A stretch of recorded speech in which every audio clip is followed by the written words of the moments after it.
Welcome to The Explainer. Today, we're going to dig into the real science of how people get insanely good at things. We're talking about mastery, and we're basing this all on the groundbreaking book, Peak.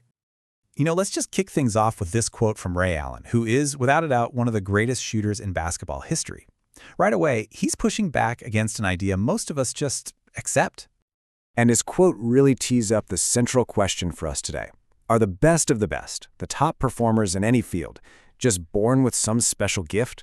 Did they win the genetic lottery? Or is there something else going on? Okay, let's dive right into that. We're going to start by tearing down the single biggest myth there is when it comes to amazing skill, this whole idea of natural talent. I mean, it's totally natural to think this way, right? You see someone perform at a world-class level, and the easiest explanation is just, wow, they were born to do that. But here's the thing, the facts tell a completely different story. Ray Allen's own high school coach said his shot was clumsy, it was awkward. He wasn't born with that beautiful form, he built it day after day, year after year through sheer focused work. And this gets to the real truth of it. The actual gift that experts have isn't some rare talent. It's a gift that every single one of us has right now. The incredible, almost magical adaptability of our own brains. So, if we all have this gift, how does it work? Well, that brings us to the real superpower behind all of this learning, your brain's amazing ability to physically change itself.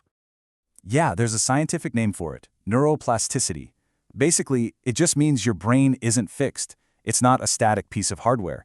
It's constantly rewiring and remodeling itself based on what you do and what you focus on. And this isn't just some abstract theory. We can literally see it happening. And the proof comes from a really cool and kind of unexpected place, the brains of cab drivers in London. So, to become a London cabbie, you have to pass this insanely difficult test called the Knowledge, where you memorize 25,000 streets. Scientists scanned the brains of trainees before and after, and the results were just wild. Only the trainees who passed the test showed significant physical growth in the part of their brain that handles memory, the hippocampus. Let me be super clear about this. Their brains didn't start out bigger.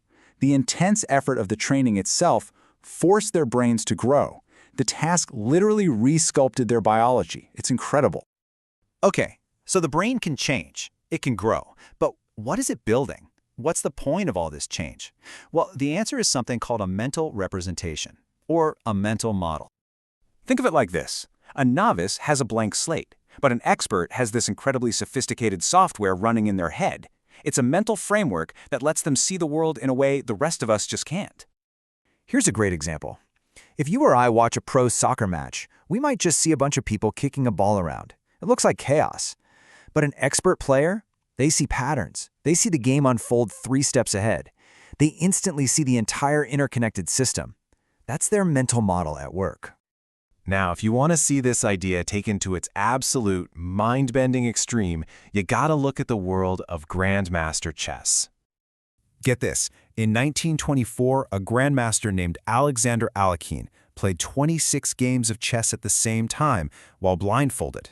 That means he was mentally tracking all 832 pieces across all 26 boards inside his head. Now, this wasn't just a memory trick. That's not humanly possible. He had built such a deep, powerful mental representation of chess that he wasn't just seeing pieces. He was seeing forces, patterns, threats, and strategic possibilities across all the boards at once. It was like a living map in his mind. So, all of this is amazing, but it leads to the big question, right? The one that really matters for us. How in the world can you or I build these powerful mental models for ourselves? Well, the answer is all about the methods you use. And there's no better example of this than a guy named Dan McLaughlin and his project, the Dan Plan. So Dan, at age 30, had never really played golf, but he quit his job to become a pro. But he didn't just go to the driving range and whack balls. No, he broke golf down into its tiniest pieces. He spent months just putting. Then, once he mastered that, he added a pitching wedge, and so on. He didn't even play a full round of golf for a year and a half. And the results? They were absolutely staggering. His golf handicap, which is basically a score of your skill level, plummeted. He got incredibly good, incredibly fast. It proved that this deliberate, piece-by-piece method is the key. So let's just pull this all together. The whole idea of innate talent is mostly a myth. The real gift we all have is a brain that can change. Experts use this to build these powerful mental models. And the best news of all, you can build them too, using focused, deliberate practice, just like Dan did. You know, at the end of the day, Dan's project wasn't just about golf. It was about proving a point. It was about showing that we all have the power to create our own potential if we're just willing to approach it in the right way. So that leaves us with one final thought. Your potential isn't some fixed thing you're born with. It's not set in stone. The path to becoming truly great at something is a process that anyone can learn. So the only real question left is, what skill will you choose to build?